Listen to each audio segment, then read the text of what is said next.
check, I'm good. So I'm Max Ceron, Max Ceron, CWB Association Welding Podcast. Podcast. Today we have a really cool guest, Welding Podcast. The show is about to begin.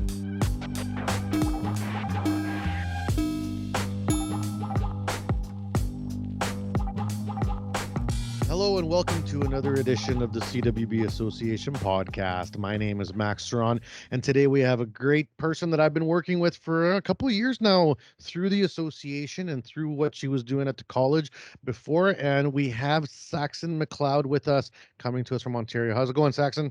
It's going super well. Super happy to be here. Thank you for having me. Well, it's great to have you. And like I said, I've seen you around here and there. You've been a part of a lot of things. You are, I would say, an up and comer. So that's a good thing to be. You know, like you're getting noticed, and that's awesome. Hopefully, yeah, I'm definitely trying to make my presence known here. Good. I got a question to start us off right off the top. Where does your name come from? That is not a common name. I'm sure you've heard it a million times, but you're going to get to explain it on to the world now. Oh, great. This is my moment here. So my name is nothing special. I know that there's people out there that are like, my name means love in this fantastic language. And I'm like, oh, that's great. That's wonderful and deep and awesome. But my parents were watching a movie. I don't even know what movie. And the end credits came up and they saw Saxxon and they said, let's do that. And it was spelled the same, Saxxon. Yes. Yeah. So that's the thing I've met other Saxons online before, but they only have one X. So I guess that's my mom was like, oh, we put two X's there just so you can be special. I'm like, thanks, Mom. Well, a name is a name. Like, I mean, you can do what you want. Like, I'm surrounded by Daniellas in my world. So my daughter's name is Daniela with two L's. Daniela, who works for me, has one L. So do you know what it's like to have two Daniellas? One's your kid, one's your like right-hand woman at work, and they have their names spelled differently. I'm constantly like, oh, can't get it right, but just do the short form. That's always safe. Just call them Danny, or something like that. Something cute. You know, it's funny. I suck at that. I got a weird thing. I have some like OCD thing in my head that if you introduce yourself to me as something, that's the only name I'll ever be able to call you. So if like I have a friend who's Michael Bertoldi. The first day I met him in high school, he was like, my name is Michael. So since then, it's Michael. Every single friend of his calls him Bert, short from Bertoldi. So everyone calls him Bert. His emails Bert at blah blah blah. Everyone's Bert. And when I talk to him, I'm like, hey Mike, how's it going, Michael? And he's always like, you're the only person on the planet that calls me by my name. I'm like, that's how you introduce yourself to me. So Daniela is going to be Daniela. I try to be cool and be like, hey Danny, and then I'm like, blah, blah, blah, like it doesn't feel right. No, it feels really weird. That's funny. Yeah, everyone just calls me Sax. It's easier for everyone to say. I only get called Saxxon whenever I'm in trouble or it's like a professional setting or something like that. So when I hear my full name, I get a little nervous. I'm like, what did I do this time?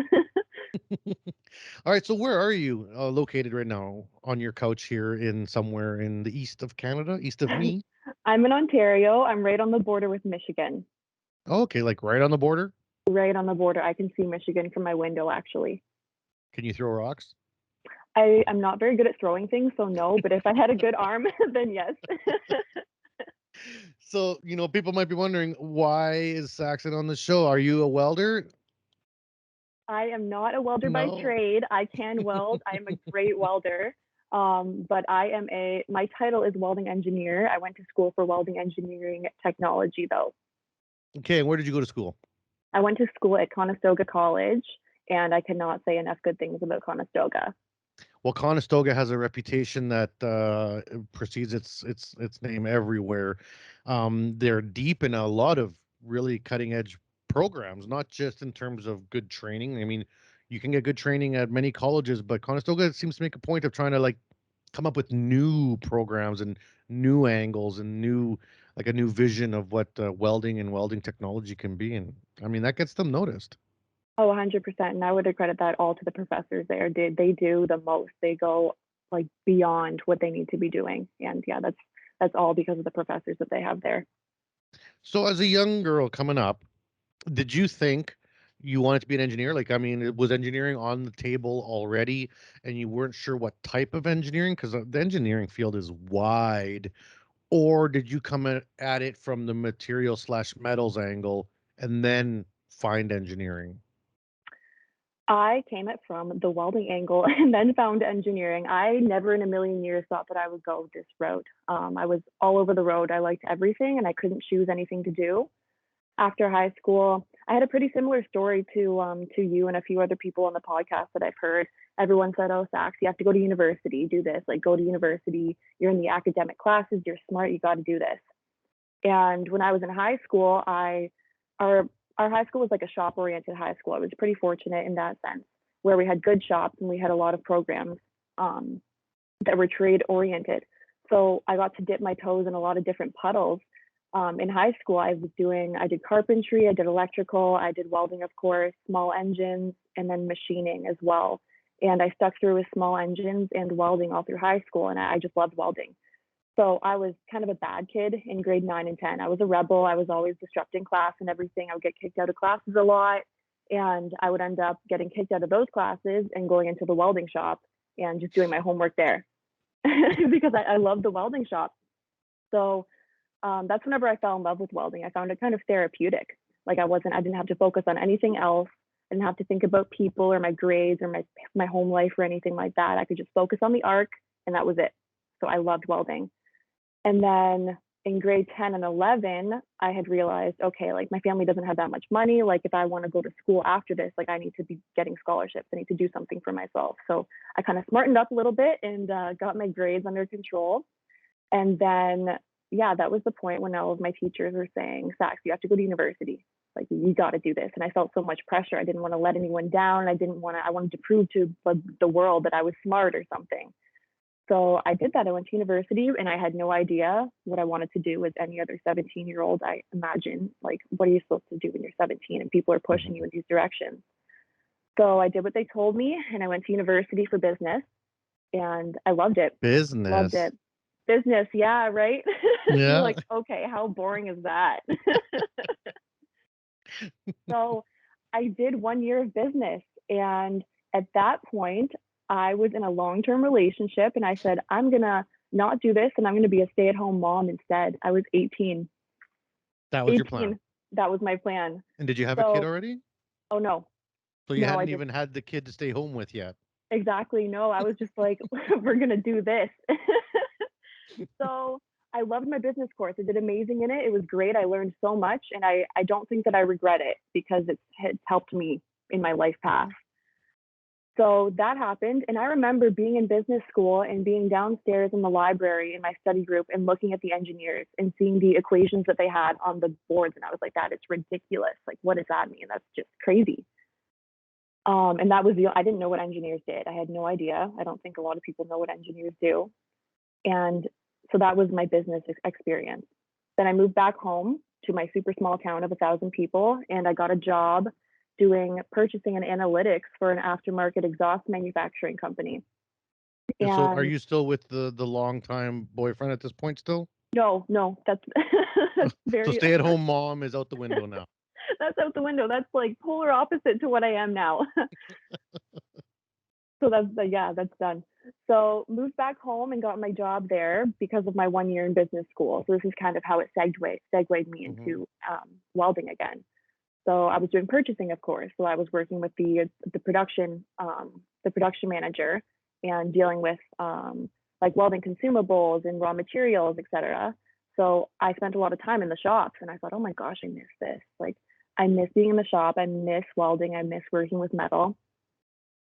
And then my mom ended up getting sick. So I had to stay in that area for a little bit.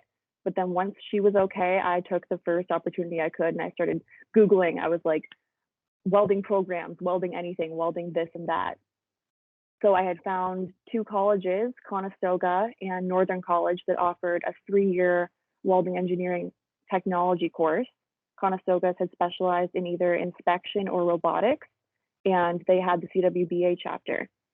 And another factor was that my best friend lived in London and I wanted to be close to her. So I didn't really want to go any further north. I was very north already. So I thought, okay, let's do the city life type thing. So then, yeah, went to Conestoga, and now here I am. So I want to go back to your comment about being in high school and being a bad kid. And this is, I think, the double-edged sword of victory for welding that people seem to forget. Put aside the whole idea of dumb and smart, because that's kind of a, I know a lot of really dumb doctors and a lot of really, really smart welders, right? Like, I The mean, dumbest people I've ever met in my life were in university, I swear. yeah, I yeah. swear. So, like, I mean, let's just put that off the table because that's a weird spectrum to try to Yeah. gauge people on, because intelligence really, at the end of the day, only takes you so far, right? But the thing with the bad kids comment, and I think that this resonates to a lot of people, and they might be missing the boat when they look at their kids. So parents that might be listening to the show, like if you're looking at kids that have trouble sitting still, kids that, like you look at your kids and you're like, I know you're smart, but why are you sucking at school? Or why are you struggling? Or why are you fighting? Or, then there's a diagnosis side, you ADHD, ADD, OCD. These are all like heavy anxiety based issues that children can be affected with at an early age. I have found, and I've done like some very specific courses and research with this, is that those kids do really well in the trades.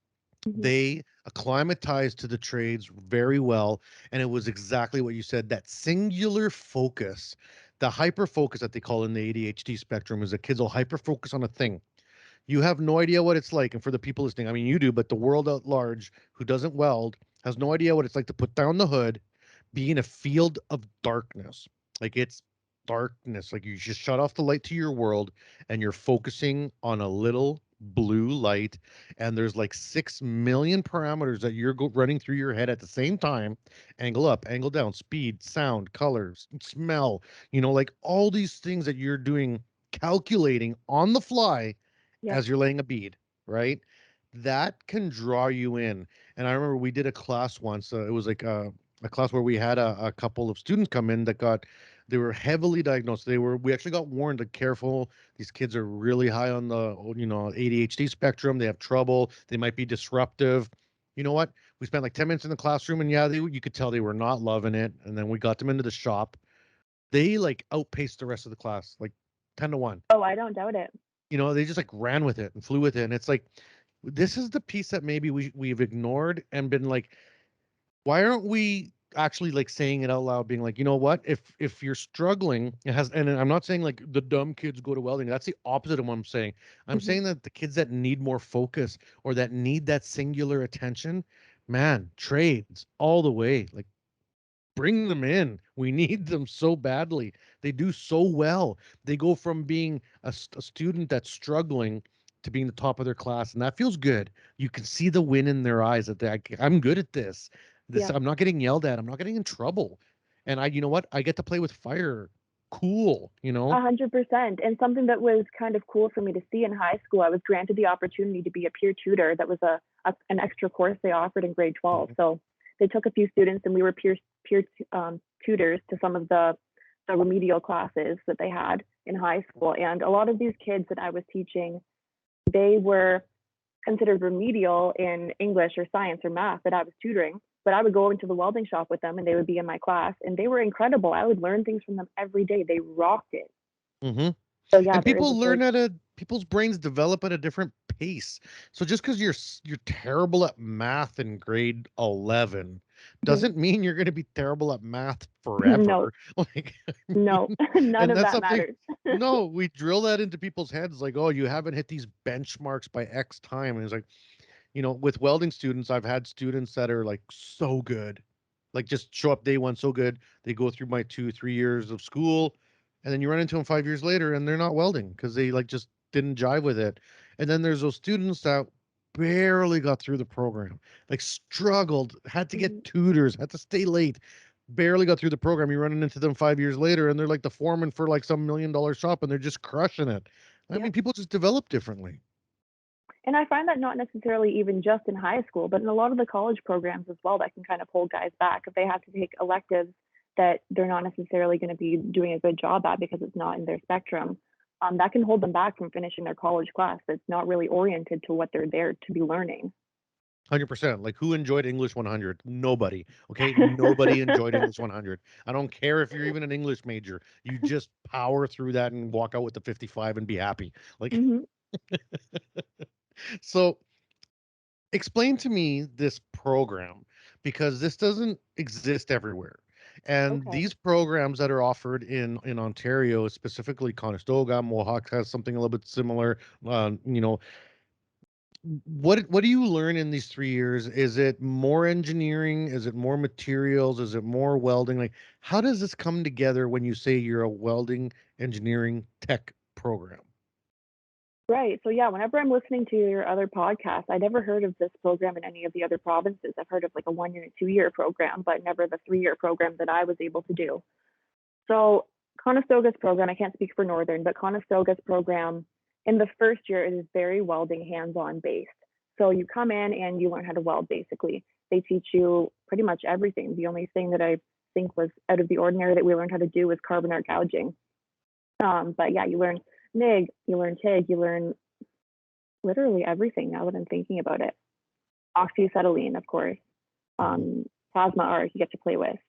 So first year is very hands-on. There's a little bit of like introductory welding, like here's the basics. You learn about amperage, voltage, a little bit of the math behind things. We did a circuits course.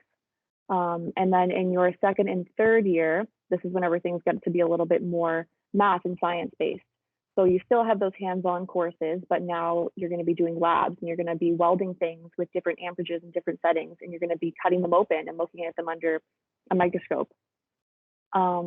We learned a lot about non-destructive examination, and then of course robotics had a side to it as well. So I was in the inspection stream, so we did more NDE, and then the robotics kids obviously got to mess around with robots a little bit more. We learned a lot about metallurgy. We learned a lot about electrical. It was hands-on all the way through, but first year was mostly like learning how to weld. And then in terms of what do you come out with, aside from the diploma that says you have this welding engineering technologist, diploma, do you pick up some CWB qualifications for welding? Is there, any like specific inspector level stuff? Like, I mean, it sounds like there's so many different angles you go down. You could maybe pick away at a few things. Oh, 100%. That's what I liked about this course so much, is because I am very indecisive, and every year you can change what you want to do. If you do the first year, then you can stop right there, and then you have your 1 year welding course type thing. Then you know how to weld, and you can go into a business and say, hey, I know how to weld a little bit. You guys want to help me out, get some tickets, and I can work for you. If you want to do the 2 year course, it's like a manufacturing course, I believe. And then in your third year, that's whenever you specialize into inspection or robotics. So after my third year, I had the opportunity to go and write my level 1 examination for inspecting.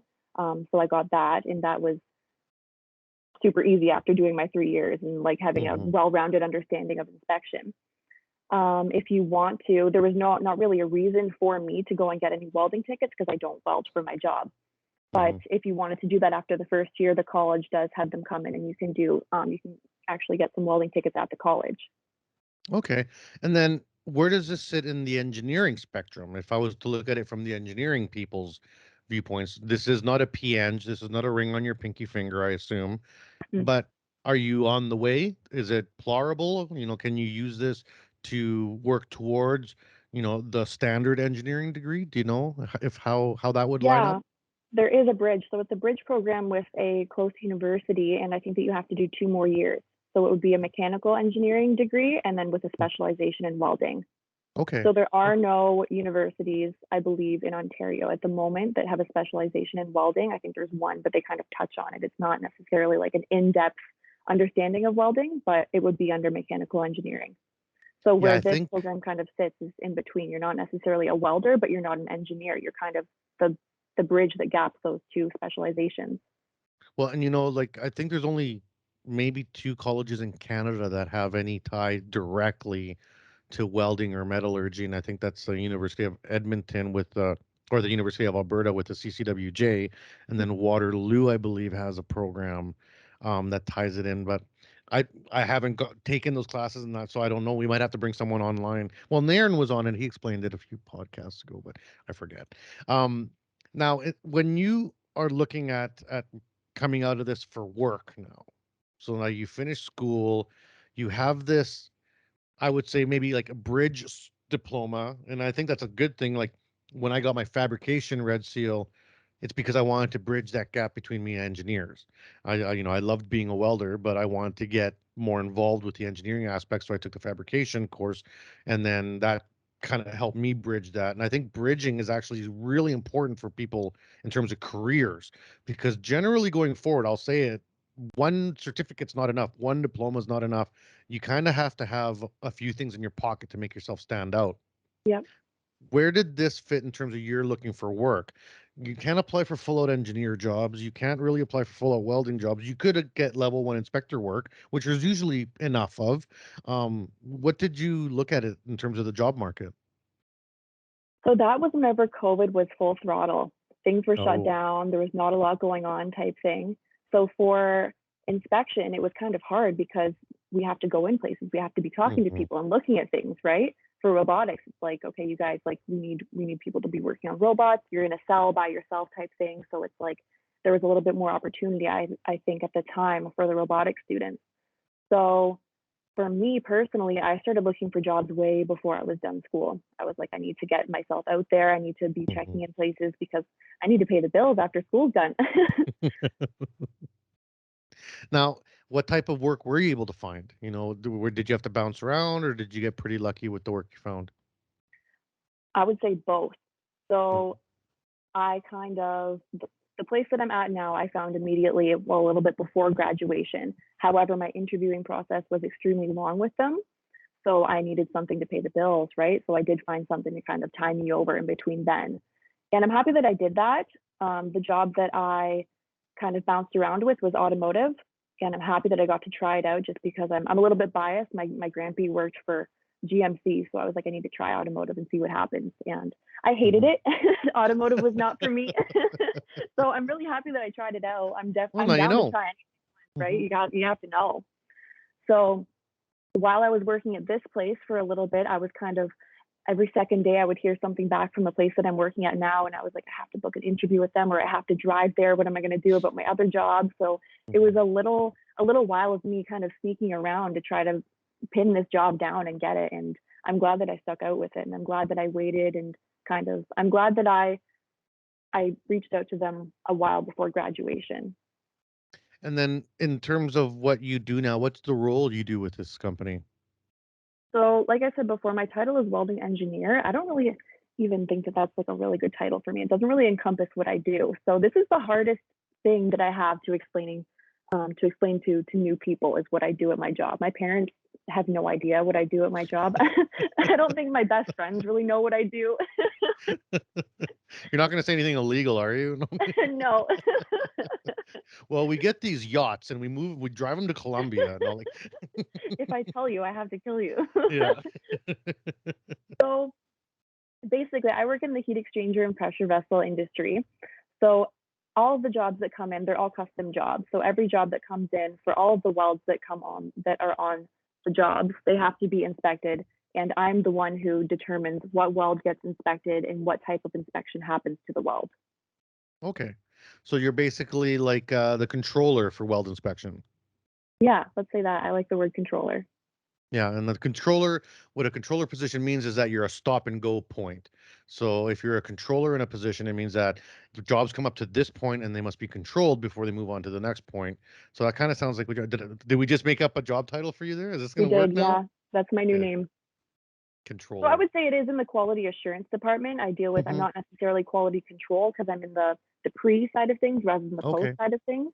So let's say somewhere in QA, that's where I reside. Yeah. And now what about in terms of the post? Are you involved at all any with that? Like let's say welds are failing, let's say there's some type of issue. Would you be brought in because of your education for that, or is there somebody else, the whole other department takes care of that? I can be a resource for that. And Hmm. sometimes we do have instances like that. So I work in an office with a girl who does the exact same thing as me, but a little bit different. So she went to Conestoga. She's like the future version of what I hope to be.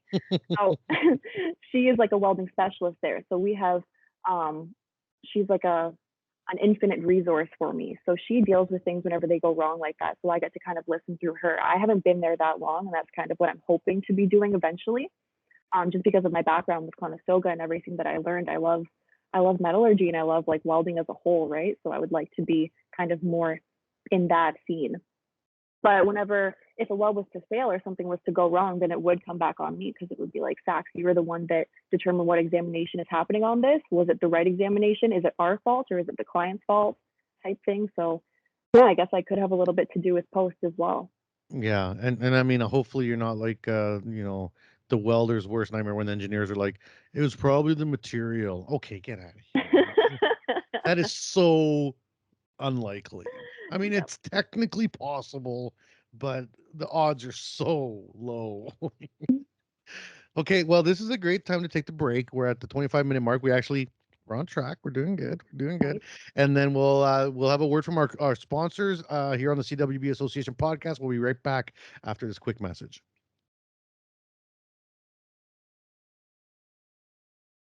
And we're back here on the CWB Association Podcast. My name is Max Ceron, and we have Saxxon McLeod coming to us, alumni of Conestoga, who is now working in the heat exchanger and pressure industry, and sounds like she's having a good time. Now, I got a couple questions that I've noted along the way here. First of all, you have a female mentor at your work, someone future Sax is what you said, and I love that concept, and I love that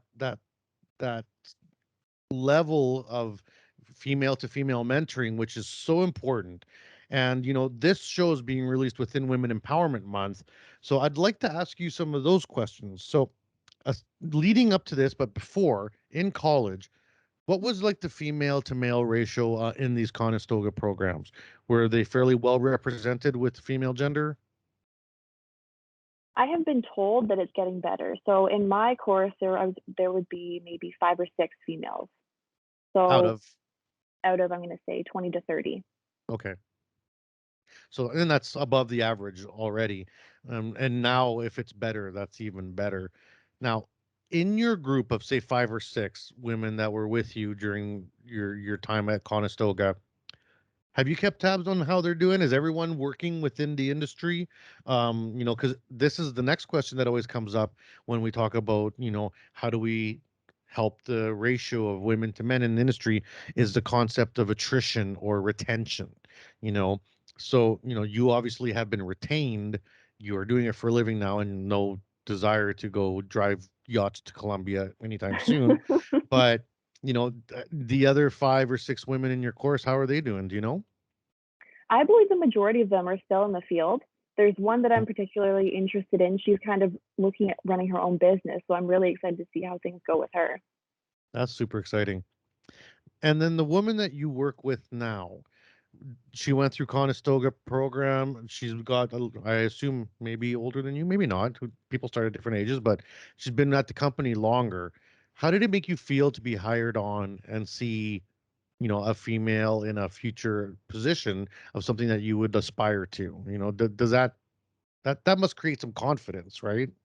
Oh, of course. I was super inspired whenever I saw how valuable she was to the team and how everyone else talked about her.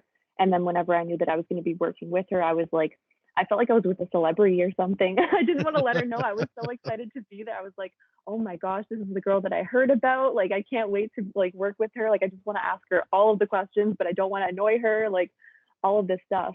But she's highly respected where we are. And I'm just so thankful that I had another girl to work with, because it means that her position is obtainable for me. It means that the people that own that business, they're not opposed to letting women kind of climb the ladder there. And that was inspiring. And yeah, it made it a company that I wanted to be with for a long time, because I knew that they could accept me as they've accepted her. That's huge. If you don't see um, people like you at power positions, it's harder to imagine yourself in that position. Mm-hmm. Now, I'm starting to feel like I need to get this person's name after the show to invite them on for a podcast. I feel like this is going to have to happen now, because Yes. you're getting me all super pumped up about this person. I don't even know. I don't even know who they are. It's like, wow. Yes. Am I allowed to say her name on here? That's between you and her. So as long as she doesn't mind. Yeah, she won't mind. Her name is Tara. Tara Chambers. Shout out Tara. She is like awesome. She's like my rock at work. I cannot say enough good things about her. And I don't think that she understands how valuable she is. So I don't know if we should let her know or don't let her know. I don't know. Well, I think she's finding out right now. So Tara, you're killing it. Good job. And I will have to track you down. Trust me. I'll get my, I'll get Daniela on you. And she doesn't give up. So, so now in your career, you have a job that you feel valuable. You have, it seems like a good support network with your company. You know, do you see yourself going back to school to work on your engineering, maybe more welding? Are you comfortable where you are? Or kind of what are you thinking about it in terms of your professional development? So engineering is definitely something that I would love to pursue. And I never thought that I would go that way. I thought that I would want to stop at welding and this is what I like doing. But my contract that I had with this company specifically, they had me working in the engineering department for 3 months before I transitioned over into quality. So I got a little bit of a taste of design, and I haven't really stopped thinking about that. And that's kind of where my mindset is whenever I'm doing jobs. I want to ask why all the time, and I want to get to the bottom point. Oh, the material's this thick, or the weld has to be like this. Why? Like, how is that going to benefit anything? What's the purpose of this? I want to know why these fluids flow in this direction and why the pressure has to be this amount. So I can definitely see myself pursuing engineering. Well, and that sounds like a few different branches of engineering get incorporated. Like when you're talking about, hydrodynamics, the liquids and pressures, that's a whole nother world from materials engineering. So, and then you have the metallurgy background. So metallurgy I always found was such a beautiful, education stream because it actually incorporates so many other forms of engineering because it's materials and fluids and pressures, you know what I mean, and crystals and I electricity. know that And you're a metallurgy nerd too. I was really excited to talk about this with you. so like you fall into these spaces where it's an intersectionality of engineering fields, you know what I mean. And when you look at engineers that are from the outside, they're say PNGs, they're materials engineers or whatever, they come into welding. I feel like sometimes they don't have the grasp of the awesomeness of steel as opposed to welders who branch into engineering, kind of come out the other way because they have a respect for the puddle, they Yeah. have a respect for the metal as a material, and almost as an artisan respect for pounding this into shape or pushing this or fighting with it. And the relationship with the material can be very personal. And I don't know if engineers sometimes have that grasp as well as welders do. What do you think about that? Am I totally off my rocker or what? You're 100% on point when you say that. I would completely agree with you because there are times and I get to see the best of both worlds. I get to go on the floor with Tara and we talk to the welders, and then I get to hear things back from the engineers. And there's very different opinions when it comes Hmm. to metallurgy. And who's usually right? I can't say that. I can't start a fight. Dang it! Let's start throwing some shade around here. Let's see what happens. And like half our show is like engineers and the other half is welders, and I'll Yeah. start this big pit battle in Canada. Need to run a poll or something. Well, everyone always blames the engineers, and the engineers always got to blame not the engineers. So I Right. don't. No, it was really cool for me to be in engineering because I would work with the head of engineering sometimes, and he would ask me questions like, well, why do you think that we're going to bevel this plate? And I would sit there and be like, well, I don't know, like thinking on the engineering side of things, because my brain at that point wasn't opened up to the welding floor side of things. Mhm. So then he says, well, how do you think someone's going to weld that? And I thought, oh my gosh, like this is so cool that I'm seeing this like in person. Like these guys are actually thinking about what happens on the floor. And like my mind is capable of doing that. I know about welding. Like I should have been able to think of this. So it was really cool to connect those two worlds together. I remember when I first started working with engineers at a high level and actually helping them review drawings before they hit the floor. And one of the funniest things that I would always see that was like, how could they not get this? But it's like, you don't have to, is when they create reference points on a drawing that are off the material. So the reference point for an arc is like out in space somewhere, which in a computer is like, whatever, here's the point here, there's my arc and duh. And I'd be like, okay, well, how are you going to lay this out? And it'd be like, well, what do you mean? Well, your reference point is somewhere in space. Mhm. And if I have a welding table which is real, and I have a plate, A real thing. a real thing, you know, do you want me to like hang a bolt from a string in space and then run my tape measure to that? Is that what you're trying to tell me to do? And you'd see the like kind of blink in their mind being like, oh yeah, that doesn't work. Like, how would you do that? It's like, I need something to hook a tape measure on. If I can't hook Mhm. a tape measure on, it's not going to happen because there are welders that fabricators that are incredibly good at geometry, geotrig specifically, that could formulate that out, pull back that dimension from a space point or a datum and reference point in space, and then create your angle or your arc or whatever dimension you need. But the average layman will really struggle with that because they really need contact points, physical points to hang a tape measure off. And I remember running through this, and at the time the head engineer was fantastic. I've shouted out his name a ton of times on this show. Nick, he's the best engineer I've ever worked with, and he would actually be like, okay, who drew this? And he'd get the engineer and be like, okay, did you draw this? Yeah. Okay, go down with Max to the floor and show him how you're gonna lay this out, and actually make them be like, oh yeah, it's easy, you just gotta, no wait, you gotta wait, no, then you got, I see. And they get it. This, and then they get it. Like, this is actually impossible. It's like, there you go. You got there. It This works on isn't your real. computer, but this is not real, dude. Yeah, no, and I would like the engineers here, they're awesome. They seem super knowledgeable and they do great, but I can understand where that disconnect comes into play. So I do think that it's important for them to walk the floor every once in a while and to see what they're going to be making. hmm And on the other side, I wish welders would spend a little bit more time with engineers, instead of being like, oh, it's engineers did this wrong or engineers. Well, I would love it. And I have worked for companies where they do this. So it is a real thing, but where welders get to go up to the engineering office and sit with the engineer. And it might be way over their head what's happening in the computer just because they haven't been taught it. But they can see the print and be like, okay, this is where my problem was, and talk it through and then have that feedback. I just create such a healthy relationship. Yeah, it does.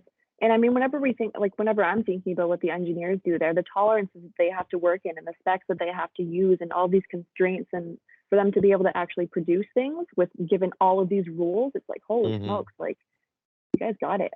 Well, and thousands of parts sometimes. You get a Yeah. blueprint package that's like 30 pages deep, and you're like, man, that's a lot of work. That's a lot of work there. Yeah.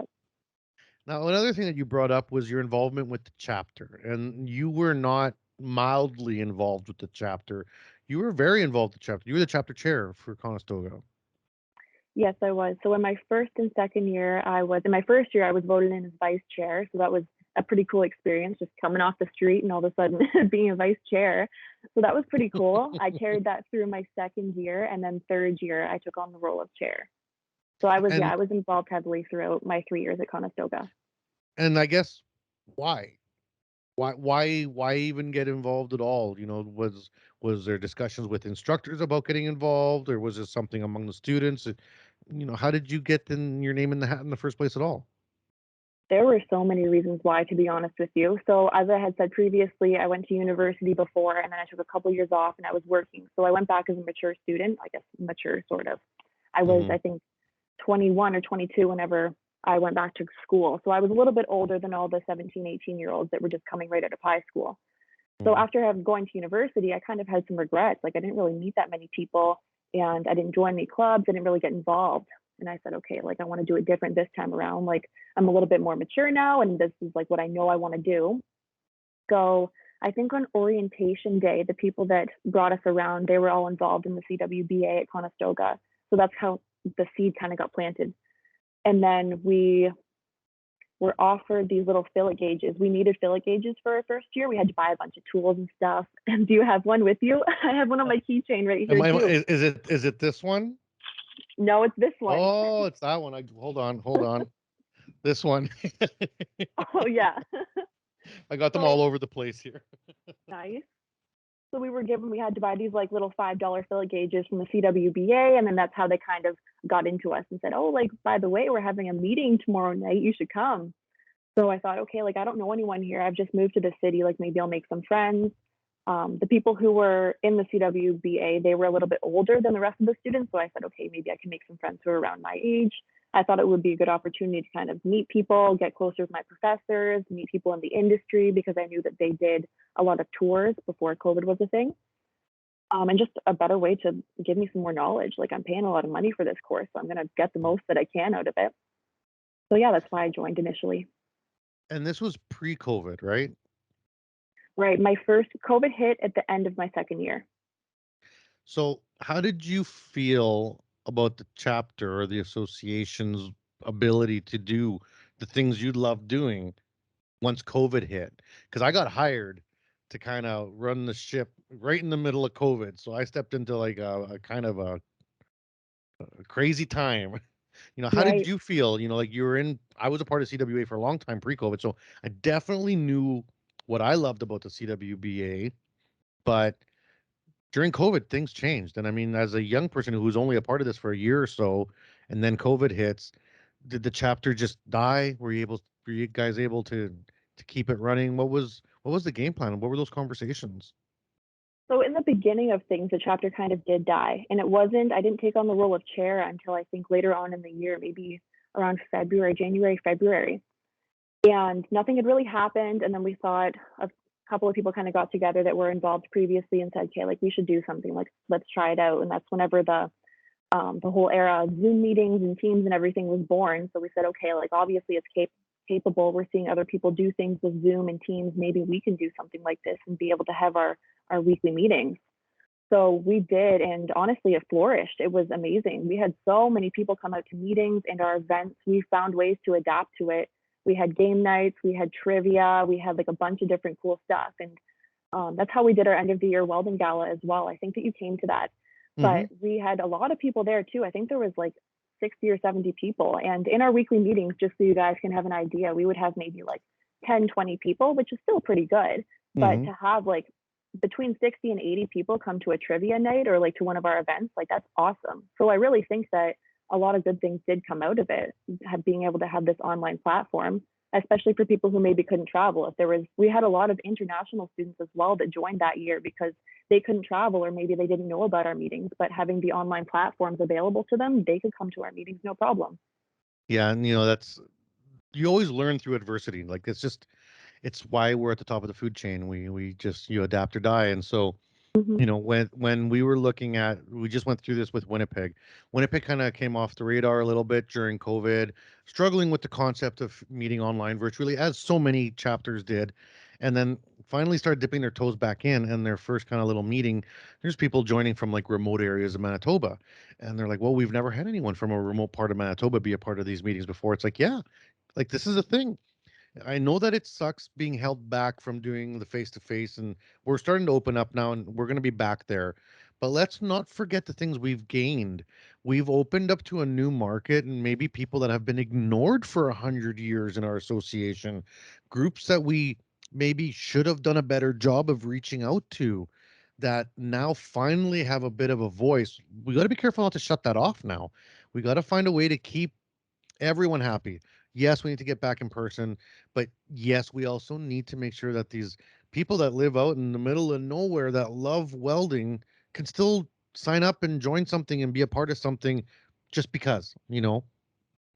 Exactly. And I remember I haven't been to a Kitchener chapter meeting in a little bit. I've been working so much overtime, but whenever at the last meeting that I was present for, we were having the discussion like, where are we going to meet now? We have so many people from all over the place. Like, what's going to happen now? Where are we supposed to meet whenever we can actually meet in person? So, I mean, it's a challenge, but it's a great challenge to have. We have too many people. Yeah, and honestly, the Conestoga chapter has been inspirational for so many chapters in Canada. The work that you guys have done, like I mean, it's been copied, and other chapters have done trivia nights. Now we're doing a national trivia night at the beginning of March. This will get released after Oh, it already cool. happens, but on March 3rd, we're doing actually like all chapters in. Wants to get involved, national trivia night on March 3rd. You should register and be a part of it. Oh, Um, 100%. and we got prizes now because now chapters are putting up money, and we got sponsors for it. And we're actually doing like when you register, you pick the chapter you're in, and we're gonna tally all the scores of everyone. So aside from being like the obvious winner, we're gonna have like the smartest chapter, and we're actually getting a plaque made and put up at the Milton office. No And way. it's gonna be an annual event of which chapter wins trivia night every year. And this was started from Conestoga. That was started by me. What the heck? That's so cool. That is Yeah. awesome to hear that like our chapter was the legacy that birthed trivia night. This is awesome.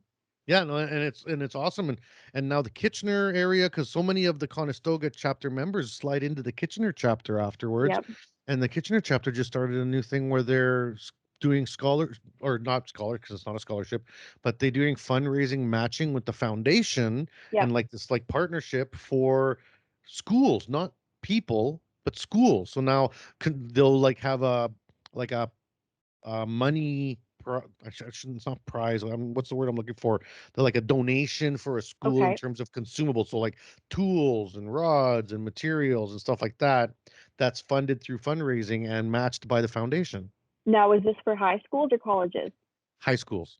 Okay, because Conestoga was very, like, we were heavily involved, and that was my favorite thing to do, was go to surrounding high schools before COVID hit. So that's Yeah. awesome to hear. The high schools need all of the support. High Oh schools, man, they high need schools. materials, they need Oh, electrodes, they need apparel, PPE. Some of the high schools that we went to, these kids were sharing. There was like 5 welding jackets for all these students. Like, what are you supposed to do with that? high schools, trades in the high schools is brutally underfunded. And we wonder why we don't have more tradespeople in this country. Well, because we're not pushing it. I mean, even places that had trades programs 20 years ago don't anymore. That's the opposite way of where we actually need to move.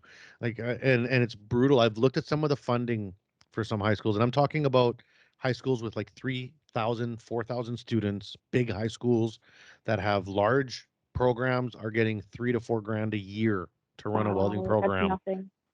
That's not even a week. No. Honestly, like if you look at the cost of materials and rods and gas, and that's not even a week, and you got to teach these kids for 8 weeks or 10 weeks or whatever a semester is. Oh, it kills me.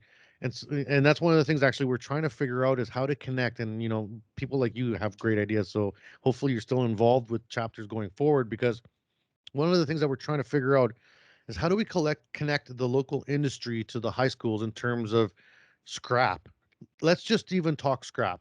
Instead of sending this away for the 2 cents a pound, because that's you get almost nothing for scrap. At one point, scrap was worth selling back, but now that giant bin of scrap that the shop has out back is worth $250. Like Hmm. that's not doing anything to your bottom line. Give it to a school. But the I think problem it is could that be great marketing potentially for businesses. Send them a bunch Mhm. of scrap and give them a bunch of like coasters or something with their logo on it, something like that. Yeah, and the only thing is that there's a filtering process there that needs to happen, because scrap is also metal shavings, and I mean, you're not going to go dump off a bin of garbage to a Yeah. school. So it's like you need an in between, like a place where this scrap goes, where usable parts can be separated. Or we've even thought about, like, what if we created a bin? What if somehow the CWB Association could like make a special bin, like the blue bin for shops, where your good scrap can go in here, and that just gets picked up once a week by your school board or something, and that goes to high schools to pick through. Then the high school shop teacher can go to like a location and be like, oh, I'll take this and I'll take this, and like Thursday's pickup day or something like that. I Yeah. don't know. I'm always just dreaming these crazy ideas. I have no idea how to make it I think work, but it's a doable thing. If local chapters wanted to have a representative to like go through the scrap or something like that, it would take you like what, like a couple hours on a Saturday or something like that. I think that there's opportunity for it because these high schools, they need more resources, 100%. If we oh, want to get more everything. people involved with the trades, then we got to show these kids that it's possible. Like if you're going to be given an old wet electrode and a piece of scrap that has a bunch of welds already on it and expect him to think he's good at welding, no way. Well, and it just adds to this idea that welding shops are grubby and junky. And no disrespect for the grubby junky shops out there that are making $1 million a month. Like, I mean, they are out there, and everyone can run their business how they want. But there's also shops out there where the floors, you can eat off of them, and the machines are spotless. And I Mhm. mean, there's all different types of places to work in this industry, and so we shouldn't just proliferate this idea that they're all just like dirty.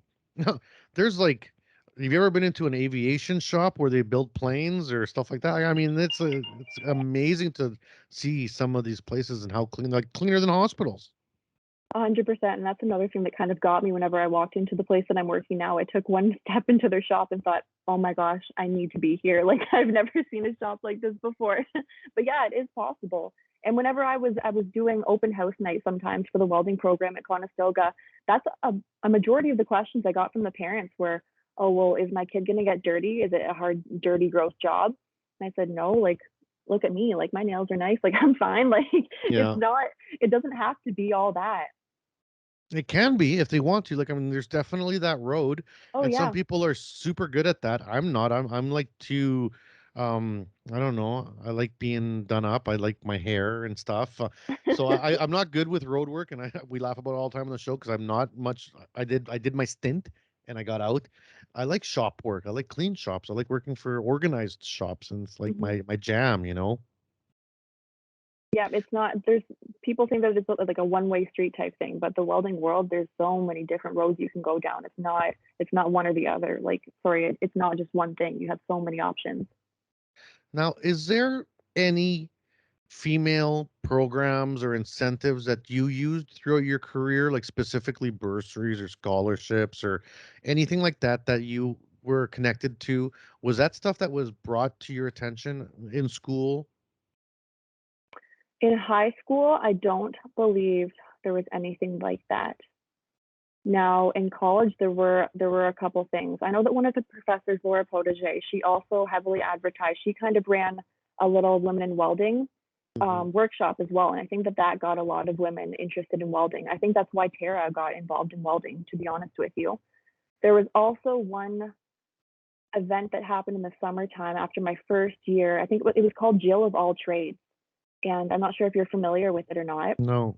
but I don't even know who the organizers are. But this program was awesome. So they had rounded up all of these high school girls from the surrounding area, and they plopped them in the college at the summertime, and they said, "Okay, girls, we're going to go and learn how to do all these different trades."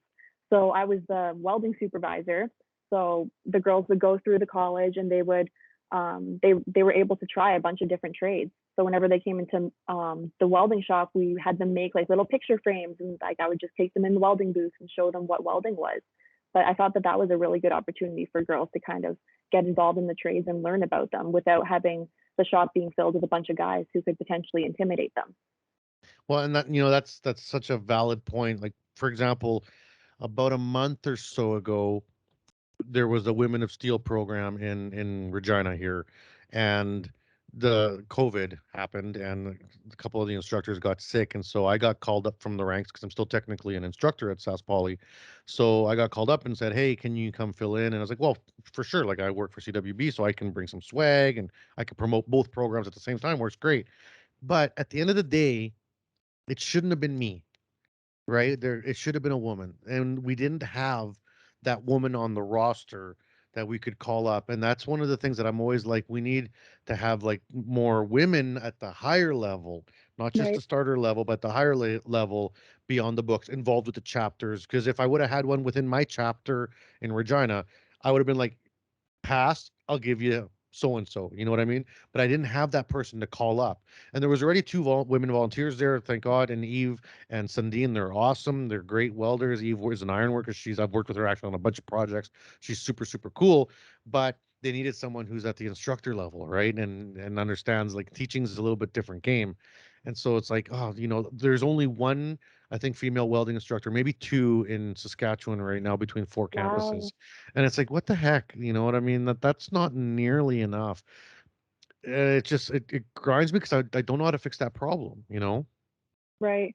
No, there definitely needs to be more women in the mentoring and in the teaching roles. I know that Laura was a big inspiration for me too. I saw the respect that she demanded from all of these, like her male associates, and I just thought, oh my gosh, that's awesome. And then, like we talked about in the beginning, me walking into this new business, being kind of scared, like starting new. I saw Tara, and I said, okay, like this is doable, this is possible. Like I can, like Yeah. if she can do it, I can do it 100%.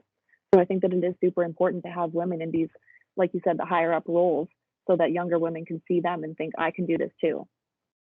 Now, in terms of your growth now, I mean, you're still young. Do you see yourself kind of in the same role like with the company for a long time? Is there positions that you look at and it's like, oh, I'd like that job or I'd like that job?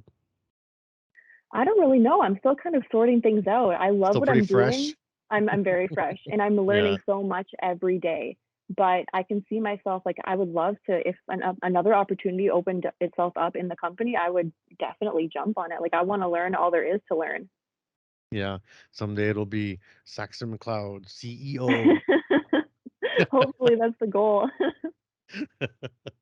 Now, going forward now, also, in terms of your involvement with the community, because, you have volunteered, you have that in you, and generally people that volunteer are always volunteers. Do you see yourself still being a part of committees or functions or associations and stuff like that? Oh, 100%. I don't think that I ever want to stop. It's been hard just finishing college because I have these student loans, right? So I'm trying to work as much as I can just to pay off these student loans. But I think personally for me and what we kind of talked about in the podcast so far, an advocate for women in the skilled trades, and I always want to be that person for another girl. Like if she thinks that she has an interest in welding or getting into a skilled trade or something that isn't predominantly um, a woman's career choice, I want to motivate her to do that. So I definitely can see myself going forward, being involved in things like that where I can kind of help other girls get into the skilled trades if they think that they have an interest in it. And that kind of brings up an interesting point because it's something that I haven't really thought about till now. Because we look at influencers, Instagram, social media. Like, I mean, it's an important part of business, of my business now. And we reach out. We have, I think, 2 women and 2 men influencers for the association, and they're all welders and fabricators. Is there online in this, from your experience, is there much social media presence of female engineers? Is there a space for that? Do you guys have a group? Because like if I go to female welders, there's lots and they support each other super well, and many of my guests have talked about these great online resources that they can reach out to as female welders and fabricators. Is there a is there any, group or advocacy agencies for the female engineering world? I have not looked into that and I'm not sure, but if there's not, then like that might be my project to start. I've got a really close girlfriend who's an electrical engineer, and I think that would be an awesome thing to start if it's not already a thing. Well, and even if it is a thing, you can still make it another thing. Like, and that's the nice thing about the internet. There's never too much, right? Right. And the reason this popped into my head is because right now, literally today, we were planning out a new kind of angle with colleges' involvement with the CWBA. So we're looking at maybe creating like a young professionals group for people, welders, engineers, anybody who is out in the field and under 40 and wants to contribute at a, like, no old people allowed kind of forum where they can talk about, what's been their obstacles, what's been their successes, maybe give them a space at Canwell to do a presentation, maybe even create some bursaries or student loans, or maybe entrepreneurship opportunities for education, or maybe offer some free courses to them through the new TSEP program that we're running now, which is, a funded training program that we have with the CWB. So we kind of been bouncing this idea around, and it's like we want to get young people together. The whole concept of the association is networking, but maybe we've been doing a really good job of getting the welders together. But what are we doing for the engineers? Do they actually have groups like that? And I don't know. I don't know if they do. Doesn't sound like you do either. So I don't know. No, it doesn't. I think that's a really good idea though, because unfortunately there is a stigma that in the welding industry, as far as I can say, that you always hear about these like old scary men. It's always the old scary men that you have to beware of, or don't touch Mhm. Frank's welding machine or he's gonna cut your arm off, like something scary like that, right? And no So, Franks were injured in this podcast. Just so, really quick. so I think that it is important for there to be kind of like a support group for young people getting into the trades, because like there is a stigma and it can be scary, especially going into the trades as a girl or as a young person, whatever. It can be nerve wracking walking into something like that. And from my experience, I go into something and I just want to ask so many questions. And sometimes it's Mm. scary. Sometimes you don't want to ask someone a question whenever it can benefit you in the long run and get the job done better and faster. So I think that that would be a great opportunity. Yeah, it'd be fun. And it's really sad that I can't even be a part of the group because I'm too old. But it would be I would help support and facilitate said project if it were ever to occur, even though I am intrinsically too ancient. I'm a Gen Xer, but Ancient. I'm a Gen Xer, so we're on the way out, man. I totally get it. I accept my role. That's one thing we always laugh about in my Gen X community is that we're not going to be like the boomers. We're not going to hold on. Just let Oh, go. okay. Have it. have it. Millennials, Gen Zs, it's all yours, man. You're probably gonna do better. Well, you're doing great. I mean, you have a podcast. You're pretty technologically savvy, so I think that you're ahead of the rest of them. So you hear that, Gen Xers? She called us them. See that? That is ageism. I don't know. I'm not sure what that is. Well, Saxxon, this has been a fantastic podcast. We got lots of stuff going on in the association for trying to support women. The foundation does so much great stuff in terms of their support for women in the high school with the Women of Steel, the IWP programs. Now the association is trying to back that up with training. We have a women's empowerment programs, free courses running in March, which is when this will air. So if you hear this in March, jump on our website. There might still be spots left. We have an allyship one, which is for both men and women, and we have a women empowerment course. They're free for people that want to sign up. And every month we have courses on just generic education stuff through our portal that are free. So for people that are always like, CWB is always just trying to milk money out of us, well, we got free stuff now, free courses. We've heard what people have asked, and we're bringing it to the table now. So Saxxon, it's been awesome having you here. Any shout outs or last words for anybody listening? Shout outs, my mom, my brother, my dad, Sabrina, Steve, and Tara. Well, look at you. You had the list I had it ready. And any parting words of advice for any young women that are striking into the engineering field? Of course, if you walk into a shop and you're intimidated or you think that these guys know everything, just know that they don't. It's all a confidence act most of the time, and you just go into there with confidence and believe in yourself, and that's all that I can say. Yeah, there is no gender normalcy to fake it till you make it. That is a universal thing. Doesn't matter who you are, what color you are. We're all faking it till we make it. We're like, bruh, it's just the way it is. All right. Well, thanks a lot. And for all the listeners that have been following along, thanks so much for being a part of the show.